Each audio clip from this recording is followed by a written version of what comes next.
दोस्तों, बिहार के एक छोटे से गांव में एक रहस्य छिपा हुआ है जो ना सिर्फ स्थानीय लोगों बल्कि बाहरी दुनिया को भी हैरान कर देता है। यहाँ के लोग मानते हैं कि एक इच्छाधारी नागिन पिछले 500 सालों से अपने नाग की रक्षा कर रही है। ये रहस्य और विश्वास जो पीढ़ी दर पीढ़ी चला आ रहा है, आज भी उस गाँव की कहानियों का हिस्सा बना हुआ है। तो चलिए जानते हैं इस अद्भुत नागिन के बारे में, जिसने वर्षों से अपनी ममता और शक्ति से सबको हैरान किया है। ये सुनने में भले ही फिल्मी लगे, लेकिन गांव के लोगों का विश्वास अडिग है। लोग बताते हैं कि कई बार इस इच्छाधारी नागिन को देखा गया है। जब वो निकलती है तो गांव का माहौल एक जादुई सा बन जाता है। क्या सच में ये नागिन अपने नाग की रक्षा करती है या ये सिर्फ एक कहानी है? इस गांव की गूढ़ता और इसके लोगों की आस्था एक अनकही कहानी बुनती है जो आपको सोचने पर मजबूर कर देगी। एक सच्ची घटना जो कि बिहार के राजगीर के एक गांव में घटित हुई, जो कि जंगल के बिल्कुल करीब बसा हुआ है। इसी गांव में सुभाष और देवांशु नाम के दो व्यक्ति रहते थे। दोनों के बीच काफी अच्छी दोस्ती थी और दिन के समय दोनों ही अपनी बकरियों को चराने के लिए जंगल में जाया करते थे। इस जंगल में एक इच्छाधारी नागिन अपने नाग के साथ रहा करती थी और अपनी नागमणि की रखवाली किया करती थी। एक बार सुभाष की एक बकरी घने जंगल में चली गई तो सुभाष ने देवांशु से कहा कि तुम आज मेरी बाकी बकरियों को लेकर घर वापस चले जाओ और मैं अपनी उस बकरी को जंगल के अंदर से ढूंढकर वापस आता हूँ, जो शायद जंगल में थोड़ा अंदर चली गई है। उधर नागिन भी अपना भेष बदलकर तथा मनुष्य रूप धारण कर नाग को नागमणि की रक्षा के लिए छोड़ गांव के भ्रमण के लिए निकली हुई थी। जब सुभाष अपनी बकरी को ढूंढते हुए उस जंगल में पहुंचा तो पेड़ के नीचे बने बिल में से उसे तेज रोशनी दिखाई दी।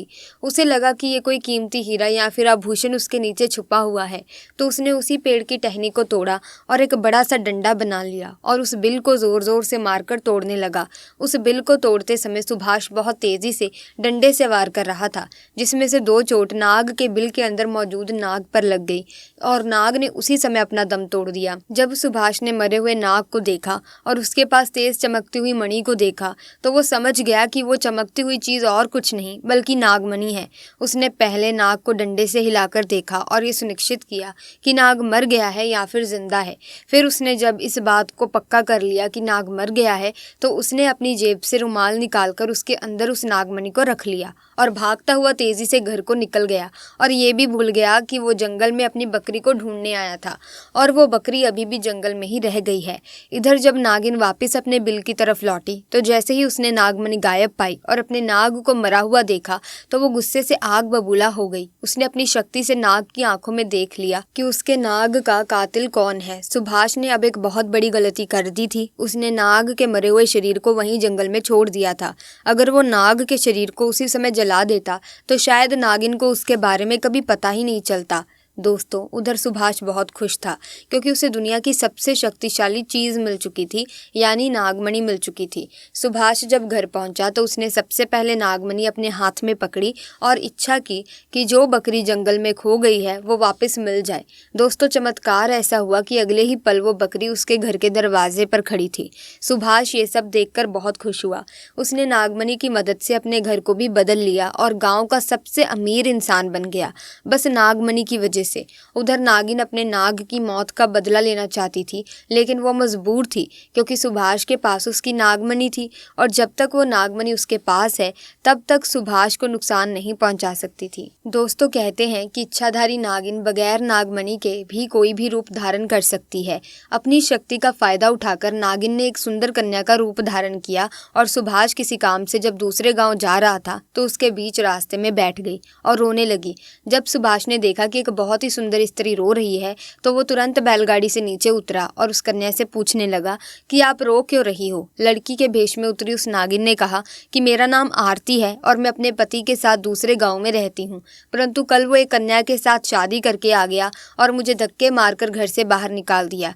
मैं बेसहारा हूँ, लाचार हूँ। सुभाष को उस स्त्री पर तरस आ गया और उसकी सुंदरता से सुभाष बहुत ज्यादा आकर्षित भी हुआ और उसे अपने घर ले गया। धीरे धीरे नागिन और सुभाष के बीच में दोस्ती शुरू हो गई और ये दोस्ती इतनी गहरी होती चली गई कि सुभाष को पता ही नहीं चला कि कब वो उस स्त्री के प्यार में फंस चुका था।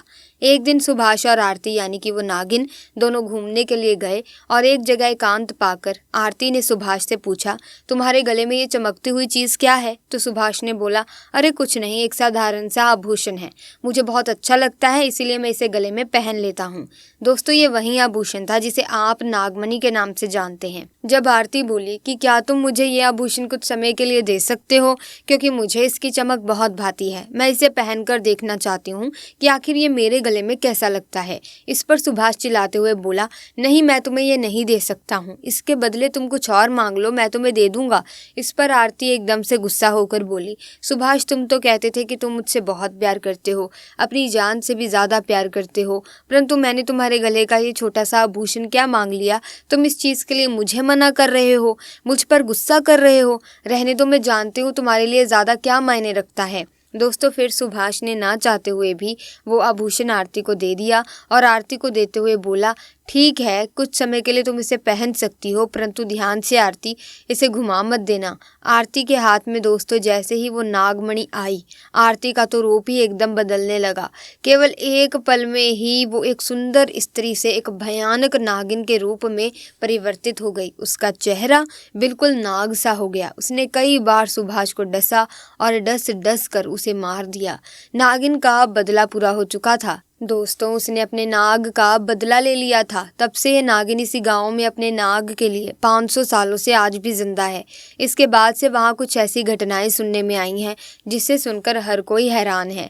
वहाँ के स्थानीय लोगों का कहना है कि उन्होंने एक नागिन को महादेव की पूजा करते देखा है और उसके बाद अचानक वो नागिन कहाँ गायब हो जाती है किसी को नहीं पता।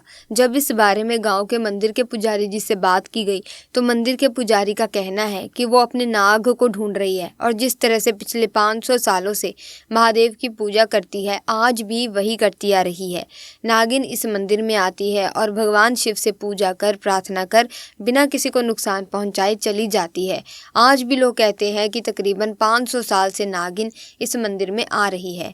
तो दोस्तों याद रहे, कभी भी एक नागिन के नाग को मत मारें, इससे बहुत ही बुरा परिणाम हो सकता है। क्योंकि दोस्तों जब आप किसी नाग को मारते हैं तो आपकी कुंडली में काल सर्प नामक दोष लग जाता है। इस दोष के कारण दोस्तों आपका हर काम बिगड़ने लगता है और ज़िंदगी में कभी ना कभी तो सांप के काटने का भय आपको रहता ही रहता है और सांप काटता भी है, जिसकी वजह से आपकी मृत्यु तक हो सकती है।